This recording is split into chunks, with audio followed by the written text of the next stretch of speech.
inviting me to Guatemala. This is my first trip here, and you have a beautiful country.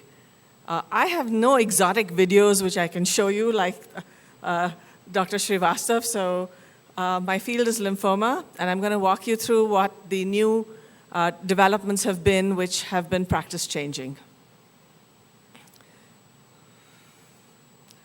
These are my relevant conflicts. I do get research funding from several companies.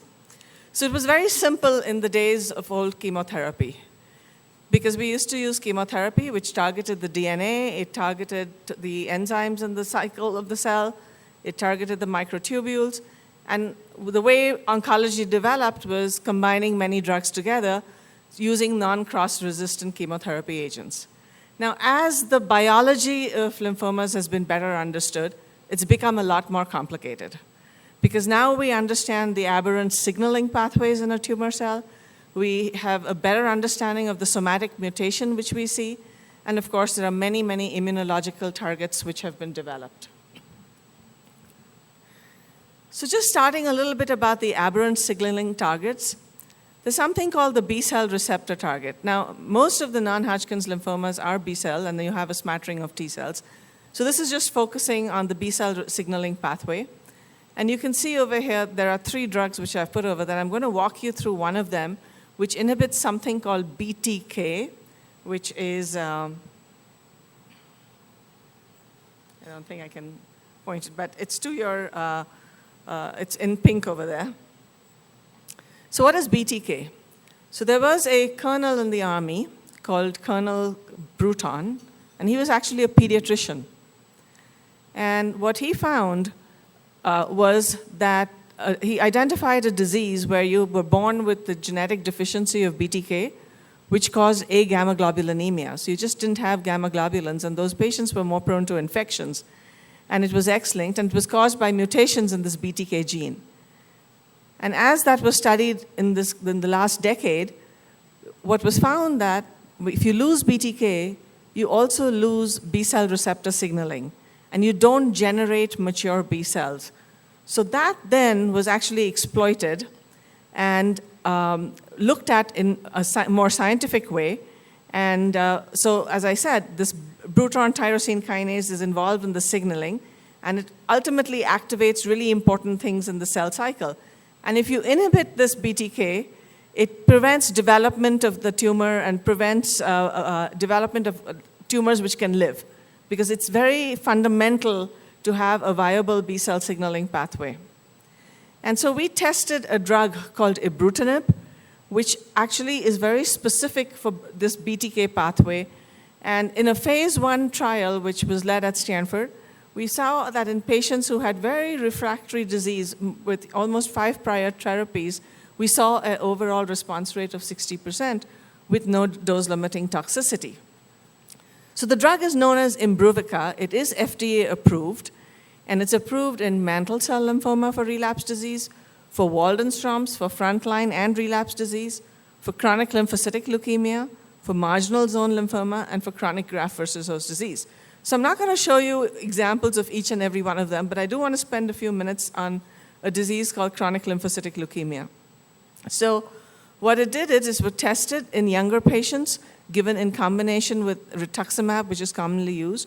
And not only did the ibrutinib and rituximab improve progression-free survival, it also improved the overall survival compared to a chemotherapy regimen called FCR, which is the standard of care for patients with leukemia.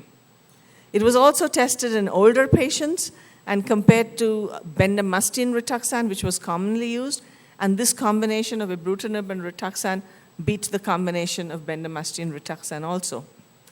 So what we used to do in CLL was, we used to divide patients into 3 groups. The group 1 was people who were fit and had no comorbidities and had a normal life expectancy. We used to give them very intensive therapy with chemotherapy. And they used to do quite well. The less fit group of patients who had some comorbidities, we would do the slow go approach where we'd give them very gentle chemotherapy, which they might tolerate or not, and mainly just to control the disease. But there wasn't really a hope for curing any of those. And of course, the elderly or people who had comorbidities or who were not fit, we'd say palliative care, no therapy. That paradigm has completely changed with ibrutinib. We now have the 3 groups, but defined differently. So group 1 is older and has comorbidities. You give them ibrutinib. If you have a clinical trial, you do a clinical trial, but ibrutinib is approved. Group 2 could be fit and unmutated, which is the one which tends to do worse. Give them ibrutinib. Group 3, which is fit and mutated, you can give them ibrutinib, but that's the one group where you might be able to give chemotherapy to. The little bit of advantage of chemotherapy in that group is it's short. It's 6 months and you're done. Ibrutinib is a pill you take for the rest of your life. Of course, there are studies going on to see whether you can give interruptions to ibrutinib to see if you can get some treatment-free interval and also bring down the cost. And those studies are ongoing. The next target I want to talk to you about in this signaling pathway is called BCL2. So why do cancer? So we have signals in the cancer cells which allow the cancer cells to live, but we also have signals which tell our body that the cancer cells should die. So it's a balance between the pro-survival and the pro-death signals.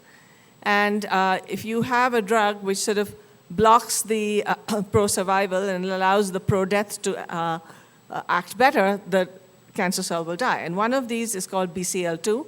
And the drug which inhibits something called BCL2, which is very active in lymphomas, is called venetoclax. So what BCL2 does is an increase in BCL2 allows the cancer cells to survive. So this is a signal which is normally it's in a cancer cell, it's very predominant, and that's why the cells live. So venetoclax binds to this overexpressed BCL2 and initiates apoptosis, which is cell death, and the cancer cell dies. And it's seen in CLL. It's, again, very active in CLL. And it's also worked in patients who have failed ibrutinib. So I just told you that ibrutinib has changed the landscape of CLL. Well, if they fail ibrutinib, what else is there? Well, venetoclax is another drug now which is very active in that situation. So there's been a dramatic progress in management of CLL in the past decade. We went from thinking bendamustine was the best chemotherapy which we could ever give. Then we had new antibodies coming in. Then we had ibrutinib. And then now we have venetoclax. So it honestly has changed, a big paradigm shift in the way CLL is managed in this day and age. So chemotherapy, for the most, is dead in CLL now. For frontline disease, for relapse disease, for younger patients, for older patients, for mutated disease, for unmutated disease. I think this is honestly probably the biggest impact we have seen in the leukemia lymphoma world as far as how a simple pill can change the life of patients, which is something which is very well tolerated too. Now, just to shift gears a little bit, we know in a disease called large cell lymphoma that the cell of origin is indicated of distinctive biology, and that influences therapy. And at the very fundamental level, the cells, where it begins from, it's either the germinal center or outside the germinal center. And patients who have germinal center outcomes do quite well with what we say R-CHOP is the standard of care for large cell lymphoma. But patients who have non-germinal center disease don't do that well. So it's really important that our pathologists tell us whether it's germinal center or non-germinal center. And in fact, the new WHO classification mandates that at the very basic level, immunohistochemistry should be performed on all these large cell tumors so that the pathologist can give us that report because it could influence therapy. So far, really nothing has worked, and I'll show you that slide later. But this drug, venetoclax, has been looked at in combination with R-CHOP. So R-CHOP is the standard of care. And when you add venetoclax to it and compared it to another study, the Goya study, which used R-CHOP, and you can see that patients who are BCL2 positive, that drug allows the cells to live more. It improves the outcomes in both the germinal center and the non-germinal center. But to your extreme right is a curve where there's no difference, and that's when patients were BCL2 negative. So just a simple immunohistochemistry test, if we can get from the pathologist if it's BCL2 positive or negative, I think if this combination is validated in a phase 3 trial, might have the potential of changing the care of how we treat patients with large cell lymphoma. It also improved the overall survival. Now, when we move to immunotherapy of lymphoma, we can target the tumor. And you can target the tumor by using engineered antibodies. I mean, Rituxan is one example of a naked antibody. or MabThera, which is what's called by Roche. You can use antibody drug conjugates. There are bispecific antibodies, and of course, the famous CAR T cells. You can target the microenvironment in which the lymphoma cell lives, or you can actually target the host. And by targeting the host you can take the immune cells of the host and try to make those immune cells attack the lymphoma and work better. I'm going to kind of give you examples of a few of these where the field is moving. So if you're talking about targeting the tumor, when you look about passive immunotherapy, so one example is rituximab, which is the most commonly used drug in B-cell lymphoma. But then you have glyco-engineered antibodies, which make your own immune cells work a little better. And one of them is called obinutuzumab. And obinutuzumab is a third-generation anti-CD20 antibody, and at least in preclinical models, it was superior to rituximab. So there was a trial done looking at patients who were refractory follicular lymphoma and giving them obinutuzumab versus rituximab, and you can see there was absolutely no difference. So while in animals, things looked a lot better, when you actually did a well-controlled trial in follicular lymphoma, it made no difference as a single agent. But what about when you combine it with chemotherapy? So there was this trial called the Gallium trial, which looked at combining obinutuzumab with chemotherapy versus Rituxan and chemotherapy. And the commonest chemotherapy in this was either CHOP or bendamustine. The one thing to notice is that if you look at the dose of obinutuzumab, it's 1,000 milligrams, whereas you look at the dose of rituximab, it's 375. So there's 3 times more antibody being given with the obinutuzumab. Nonetheless, at about 3 years follow-up for follicular lymphoma, there was about a 7 to 8% advantage of using the newer combination than the older combination. However, it comes with a problem. So not only is there more toxicity, specifically neutropenia and infections, there were also more deaths because it's quite immunosuppressive. So given the complications, even though there's a progression-free survival advantage, there was no overall survival advantage, and the cost was a lot more. Even though it's FDA approved, this is not something we have adopted into our practices because the advantage has to be weighed at a global level. Like not only is it so much better that it's worth the toxicity, both the toxicity to the patient, but also the financial toxicity, especially in a disease like follicular lymphoma, where honestly the median survival is more than 20 years now in this day and age, that I don't think it justifies like giving this to every single patient. So moving on to antibody drug conjugates. So what are antibody drug conjugates? So these are monoclonal antibodies to which a chemotherapy drug is conjugated.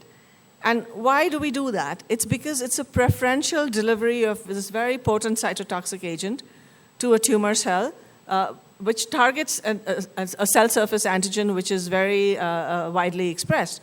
So you will sort of increase the drug delivery to a very targeted site, and you reduce the normal tissue exposure. When you give regular chemotherapy, it affects every single cell in the body. That's why people lose their hair, people get neuropathy, you get GI discomfort, you get nausea, vomiting. It's because of the systemic side effects. So with antibody drug conjugates, it's much more targeted therapy, and so it improves the therapeutic window. So what does an antibody drug conjugate consist of? It consists of course, the antibody, which you develop it so that it's going to target the tumor. So this is one example. You have an antibody targeted to tumor.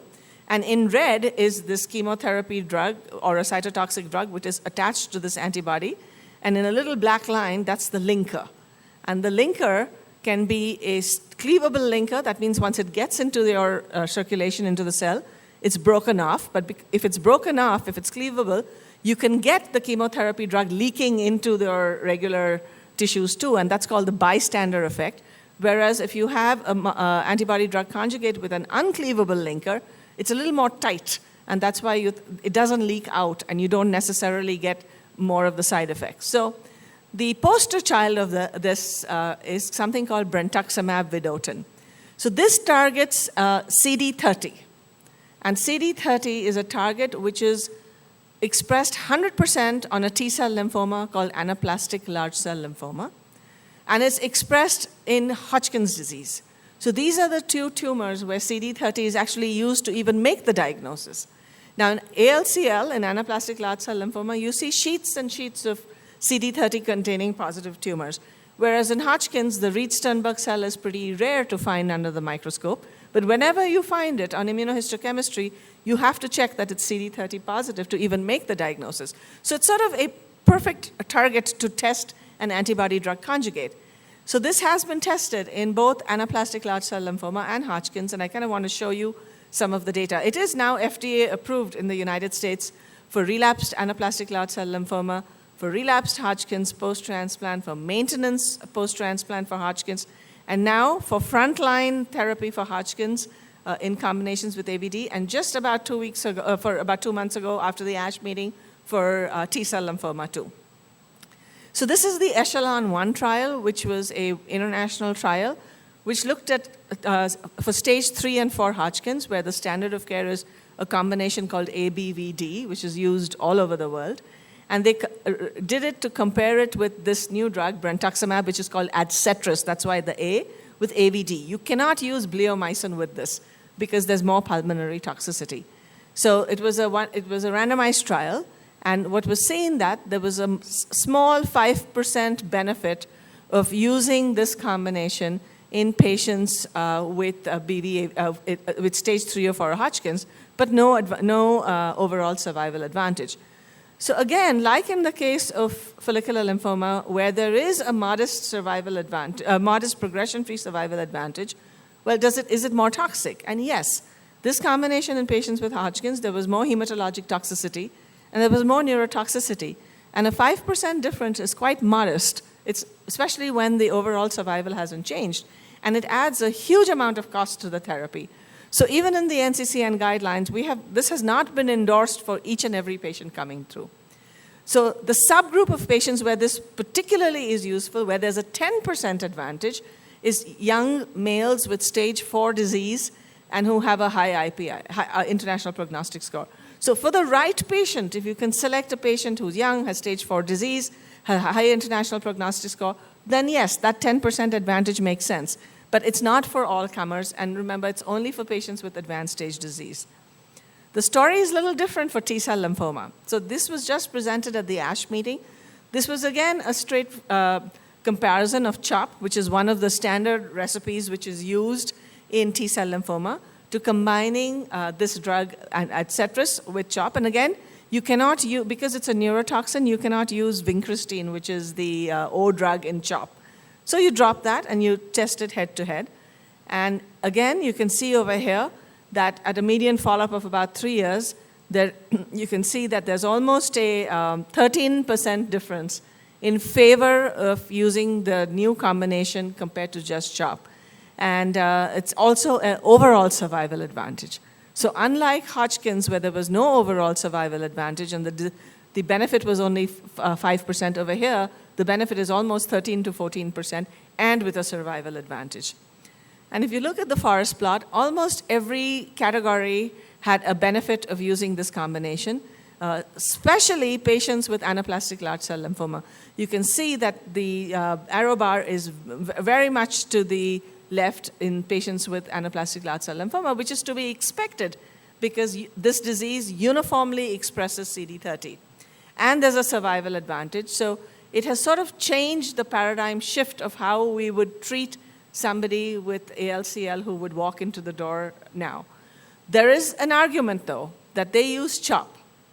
And we know now from other studies that there is another regimen called CHOEP, which adds etoposide to CHOP, where actually results with anaplastic large cell lymphoma are very good with CHOEP. And in comparing, it's not a randomized trial, but if you compare the results of CHOEP with this study, they almost look similar.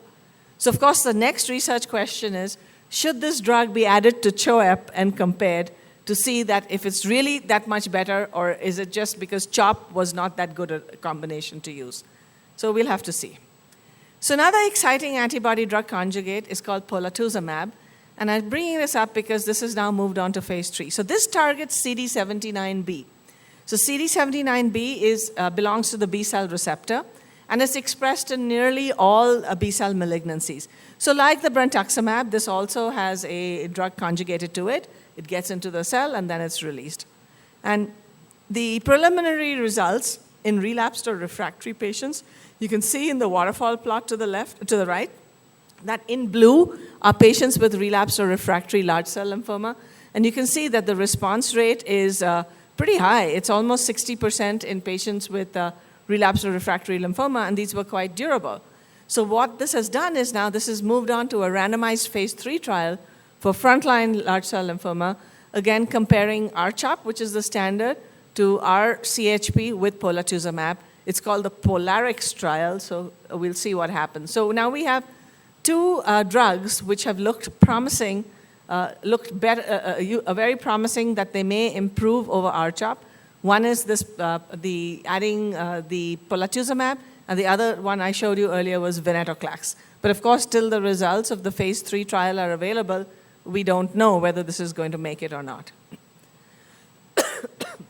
What about chimeric antigen receptor modified T cells? So this is a lot in the news. This is the sort of the sexy thing to do these days. It's all over television. It gets a lot of press. So what is a CAR T-cell? So this is a normal T cell. You can see the T cell receptor. It has a peptide. It sort of attacks the tumor based on MHC class 1 expression on the tumor by certain antigens. And what a CAR T cell is, it's a genetically modified T cell, which you add the antigen receptor domain. So one end of it gets to the T cell to activate everything, but the other end can target the B cell. So that's kind of where it is. It's a genetically engineered T cell. And the way it's given is you have a patient, you take the blood of the patient, and you cook it in the lab. And you cook it in the lab by inserting a vector and inserting this CAR gene in it. And that whole process takes about 2 to 3 weeks. In the meantime, you give some lymphodepleting chemotherapy to the patient, and then you give the cells back. And it has some advantages over regular T cells because this is not dependent on HLA. You don't need any co-stimulatory molecules. And it basically, you can target any antigen you want. So in B cells, you target CD19. In Hodgkin's, you target CD30. So you can develop it to target whichever way you want. And there are 3 CAR T cells products which are in the United States. And 2 of them, the Zuma one and the Juliet, those are the 2, Axicell and Tisacell, which are approved now in the United States for relapsed or refractory lymphoma. And this is kind of an example of somebody with follicular lymphoma who had failed a lot of therapy, and then they went on to this, got a remission. And to the right, you can see a PET scan of somebody with very refractory large cell lymphoma who achieved a complete remission and which has stayed for 6 months. So the thing with CAR T cell is it's pretty toxic. In the immediate time frame, the neurotoxicity is about 70 or 80% of the patients get neurotoxicity, out of which about 30% get grade 3 to 4. So it has to be done in a center of expertise where you have ICU support. They can get cytokine release, which is pretty dramatic when you see it. Patients are very sick, and you've got to support them quite well through it. If they get through that, about the 3-month complete remission rate is something like 70%. But by 6 months, it drops to about 40%. And it looks like for those who achieve a complete remission at 6 months, at least in the short follow-up at 1 year, it's holding. So what about targeting the microenvironment? So that is targeting the space in which the tumor lives. So lenalidomide is a drug which is approved for multiple myeloma. And it acts we don't really know how it acts. It acts on many, many different things in the microenvironment. But it has been looked at in combination with rituximab and compared to Rituxan plus chemotherapy in follicular lymphoma. And this is at a median follow-up of about 2 years. There was absolutely no difference. So you can have a patient with follicular lymphoma who you are planning to do bendamustine Rituxan or R-CHOP, and the results of this trial, called the Relevance trial, show that you can get away with a chemotherapy-free regimen also. You can just do R-squared. You can do Revlimid and Rituxan, and the results are identical to giving chemotherapy. There is different toxicity. Also, with the lenalidomide, Revlimid, you take the pills for 1 year, whereas in chemotherapy, you're done in 4.5 or 6 months. But there are pros and cons. If you have an older patient who's not going to be able to tolerate chemotherapy, this actually is quite a realistic regimen. Lenalidomide is not very expensive in the US because it's available very easily for multiple myeloma, and I think it's pretty soon will be coming off patent, so that'll really bring the cost down too and make it a viable option for older people. So this also in large cell lymphoma has been looked at in combination with R-CHOP. And right in the beginning, I told you that the cell of origin of large cell lymphoma, whether it's germinal center or non-germinal center, makes a difference. Well, it looks like that when you add Revlimid to this R-CHOP, it narrows the gap down between the two. So that too is being tested in a randomized trial. So what about targeting the host? So we have to now remove the checkpoints on the immune system. So what does that mean? So PD-1 ligands are overexpressed in the inflammatory environment, and what they do is they attenuate the immune response via PD-1, which is on the effector cells. So PD-L1 is expressed on the malignant cell, and it acts on the PD-1, which is on the T cell, and it sort of creates a castle and a moat where there are these soldiers trying to reach the castle, but there's this big moat around it, whereas these lymphocytes, which are T cells, cannot get to the tumor to attack it. So the checkpoint inhibitors have been developed, which kind of break this signal. So I'm going to use Hodgkin's as an example. The whole concept of checkpoint inhibitors actually was developed first for melanoma and lung cancer. And it was much later that it was realized that actually the 9p21 genetic alteration, which overexpresses PD-L1, is the defining feature of Hodgkin's disease. So this was work we did actually in combination with the Dana-Farber with Margaret Shipp, and we looked at about 120 patients treated at Stanford, where we found that in each and every patient, PD-L1 is this axis 9p24 is deregulated at different levels. It can be just a simple disomy, polysomy, or frank amplification. But at diagnosis, every patient with Hodgkin's has this abnormality. And if you have a truly amplified version of it, then the outcomes are also inferior. So no wonder that this is sort of like in CML, you have the Philadelphia chromosome as a marker. In Hodgkin's, the 9p24 now is a defining feature. And this drug is very active in relapsed or refractory Hodgkin's. You have true drugs which are approved, and you can see in the waterfall plot that the response rate is in the 80% range, which is far higher than what you see in lung cancer or melanoma, or bladder cancer even, where these drugs were actually initially developed for. This is an example of one of the patients we were treated at Mayo Clinic. This is somebody on the left who had very refractory Hodgkin's with very bulky neck and axillary adenopathy. And you can see 6 weeks after treatment that the tumor has literally melted away. So this is going further. So right now, the standard of care for patients who relapse with Hodgkin's is we give them chemotherapy, whether it's ICE or DHAP, and go for autologous transplant. That is the standard of care. And the chemotherapy which we use it could be any recipe. It varies across the centers. And about half the patients, if you do that, get cured. So what you expect out of standard chemotherapy and transplant is that you will cure half the patients who relapse with Hodgkin's. Remember, Hodgkin's is a disease of the young. The median age is only 30, so half is really not great. I mean, the other half eventually die. So what has happened now is with the approval of the checkpoint inhibitors as well as brentuximab, each by themselves has a high response rate, but the complete remission rate is only about 30%, whether you use brentuximab alone or whether you use the checkpoint inhibitor. Well, what if you combine the two? If you combine the two, can you get a higher remission rate and take more patients to transplant? And that is what we had studied, and we presented this at ASH just recently. And the combination you can see here has an overall response rate of something like 93%. This is now, it's 4 cycles of just the combination as the first salvage, so this is no chemotherapy, just giving brentuximab and nivolumab. And you can see for patients who achieve a complete remission, the 2-year progression-free survival is 97%. These are almost the best results we have seen. Now, I've shown you 2 checkpoint inhibitors which work through the T cells. There is a whole other checkpoint axis which targets something called CTLA4. So if adding 1 checkpoint gives such good results, well, what if you add 2 checkpoint inhibitors? And that has been looked at in a national trial in ECOG. And the preliminary results were also presented at ASH, which looks like there is a 95% overall response rate and a high complete remission rate, but it's also more toxic. You can see a lot of red in the bars over there because, as expected, when you add checkpoint inhibitors, you can get all the itises. You can get pneumonitis, you can get thyroiditis, you can get colitis, you can get thyroid inflammation of the liver. So there is a randomized study going on now looking at the doublet versus the triplet at the national group in the US through ECOG. So just on top is the green, which shows the chemotherapy-free backbone with just the doublet, so brentuximab plus nivolumab. And you can see that the results with a median follow-up of about 2.5 years now is 97% progression-free survival. There was no problem collecting stem cells, and all the patients went to transplant. And compared to the other, whether you use brentuximab with chemotherapy or just chemotherapy alone. Again, this is not very mature follow-up, but it's certainly provocative that you can just use 2 novel agents and get rid of chemotherapy completely and have as good as a result or even better in the thing. So it begs the question that if someone relapses with Hodgkin's, if they have a very limited relapse, do they even need transplant?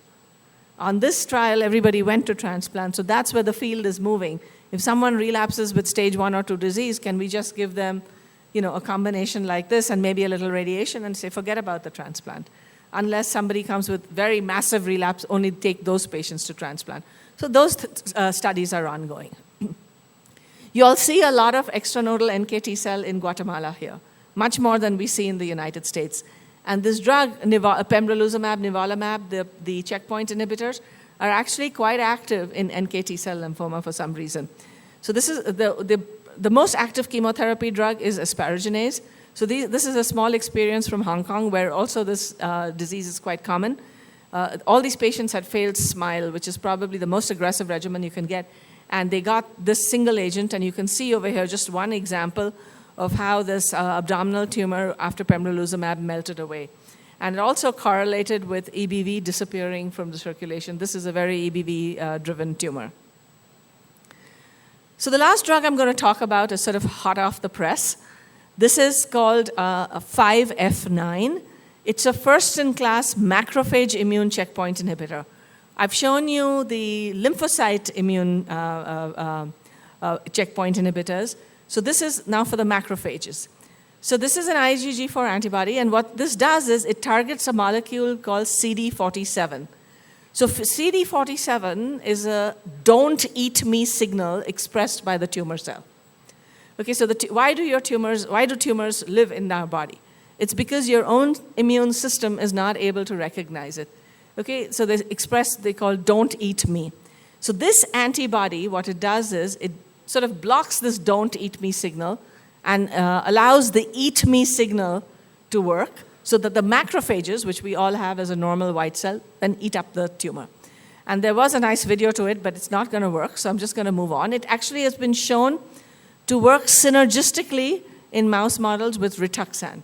So you can give this 5F9 with Rituxan, and it allows for more killing of lymphoma. And we ran a phase 1 trial for patients with relapsed or refractory lymphoma. And it was quite interesting because these were patients who had failed 5 prior lines of therapy. And we saw a 50% response rate in this group, and there were virtually no side effects. The main side effects which we saw was mild anemia the first cycle. And why is that? Because the body is very smart. As our red cells age, they want to live longer. So they express CD47, this don't eat me signal. So the macrophages then don't eat the aging red cells and allow them to live a little longer. So when you give a drug which blocks CD47, you can kill off the older cells. So early on in the trial, we saw anemia, and then we realized what was happening. So you learn how to give it. So now the way this is given is that you give a small loading dose. You give a homeopathic dose, like a 1 milligram dose, and it gets rid of all the old cells because the reticulocytes which generate don't express CD47. So the new red cells don't express it, so then you don't get the anemia anymore. It's only in the older cells. So this actually has been a completely novel checkpoint inhibitor, macrophages, described for the first time. And this is an example of a patient. On the left is somebody with, these are both my patients. On the left, you can see that the mediastinal mass which went away. And on the right, this patient with this big abdominal tumor and some mediastinal tumors which went away. This is a complete remission. This thing with the arrow to the pleural surface is actually the patient had pleurodesis a long time ago for pneumothorax, for something completely unrelated, had a car accident. So that still lights up, but the lymphoma actually went away. And because of this, these results were actually published in the New England Journal, and this drug has received fast track designation by the FDA for both large cell lymphoma and follicular lymphoma, and these studies are ongoing. So, the cartoon of all these pathways is getting more and more complicated now. And what used to be simple chemotherapy, where we, targeted 3 or 4 drugs mixed with different mechanisms of actions, now you have all these pathways, and everything works, but works at a different part of the molecular pathway. And maybe to really cure lymphomas, we have to sort of do a reprogramming approach where we deplete the malignant cells with some chemotherapy, we inhibit the critical pathways, we activate the immune system, and we synchronously do everything together and do a reprogramming and then do some kind of maintenance to see if we can cure all kinds of lymphomas. Now, one other thing I want to just touch upon briefly is we're very dependent on PET scans or CT scans for telling us whether patients have responded or not. Also, we're very dependent on getting good tumor biopsies, like taking the lymph node out or taking a solid chunk of tumor. Are there simpler tests? Can we do this by looking at it in the blood, which will be easier for the patient, which will be easier in multiple levels? So circulating tumor DNA has emerged as a cancer biomarker, and one of my colleagues, Ash Alizadeh, has been quite a pioneer in this field. So it's a fraction of the total cell-free DNA, and you can actually get it from the blood, and it's a very non-invasive way of profiling the tumor. So once you get it, the pathologists are able to tell the cell of origin. You can see, if the clone disappears and comes back, and more, can you see how can it sort of replace scanning, PET scanning or MRI or something. So this is just an example of what we call end of therapy molecular remission versus not. And you can see that the patients in yellow who do not achieve a molecular remission, that means you still have circulating tumor DNA. Even though their scan is negative, those patients relapse. And to the right is a plot about the time interval from radiographic relapse. And you can see that you actually get the circulating tumor DNA becoming positive even before the scan becomes positive. So studies are ongoing to see if we can get rid of scanning and just be able to monitor patients using circulating tumor DNA. So in summary, what is new in lymphoma? There are many active novel agents. They're active in the frontline setting, in the relapse setting. They have differing toxicity profiles. And as you play with them, you've got to understand the toxicity so that you can support the patient through it, especially when you're combining it with chemotherapy. Many have led to paradigm shifts in the last 5 years in standard of care, but there are challenges. And the challenges are how do we optimally dose it, schedule it, how do we combine it with other therapies?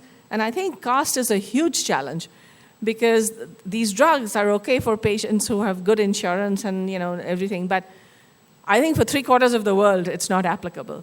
So the work is not complete. We have to continue to develop drugs which are applicable to 80% of the world and not just 20% of the world, but also to find out the patient population who benefits the most so that we're selecting patients who we think will benefit the most even from the thing. So that's why, because of this progress, you've seen headlines like this in all the major magazines and newspapers about the magic bullets in cancer therapy. And this is my last slide about our Stanford Lymphoma program, where we really try to integrate clinical core and research programs towards a comprehensive care. And it's a very multidisciplinary paradigm with the goal of enabling precision medicine.